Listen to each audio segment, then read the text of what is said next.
Le chapitre 4 de l'Évangile selon saint Luc décrit la tentation du Christ au désert. Il y reste 40 jours. Ce manuscrit, de la fin du XIIIe siècle, peint en Angleterre, près d'York, est richement illustré et traite de nombreux épisodes de la vie du Christ.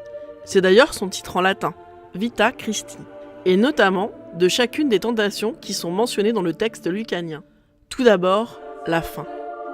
Le diable polymorphe, avec un corps d'homme gris, une tête et un bec et des ailes d'oiseau, propose au Christ de changer une pierre en pain. Dans sa main, il tient un caillou qu'il tend à Jésus. Le Christ est assis sur un rocher. Paisiblement, il s'oppose au diable. Son doigt levé est le signe de sa parole. Son autre main repose sur un livre, la Bible. Les deux oiseaux au pied du Christ qui nourrissent leurs petits nous rappellent que nous ne devons pas nous nourrir seulement de pain, mais surtout de la parole du Christ, de la Bible, qui est le point focal de la composition.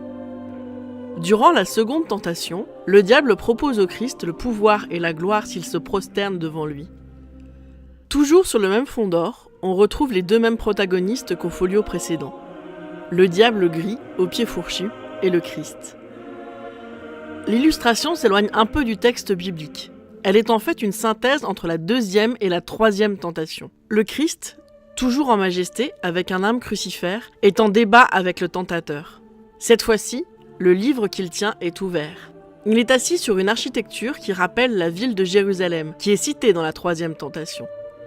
La ville symbolise à la fois la gloire, la puissance matérielle, mais aussi la puissance spirituelle avec la présence du temple.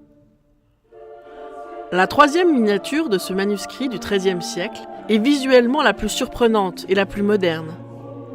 Elle illustre la fin du texte d'évangile.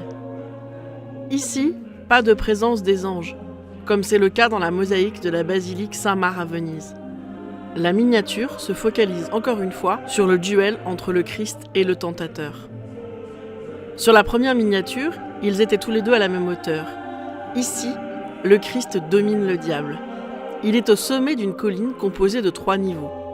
Le premier vert, le second brun, animé par des tourbillons, et le troisième composé de flamèches rouges. Le diable est chassé par le Christ. Il est défait. Il dégringole la pente presque dépité. Ses bras et ses jambes semblent ballants, et sa queue en forme de tête de dragon fuit. Ces 3 images, issues du même manuscrit, se ressemblent. À chaque fois le même fond doré, les deux mêmes personnages, la même centralité du livre qui se détache avec sa couverture vermillon. Ils suivent de près le texte de saint Luc et nous montrent comment, en s'appuyant à chaque fois sur la parole, le Christ réussit à repousser des tentations. Peut-être pouvons-nous en faire de même. Bonne semaine et à dimanche prochain.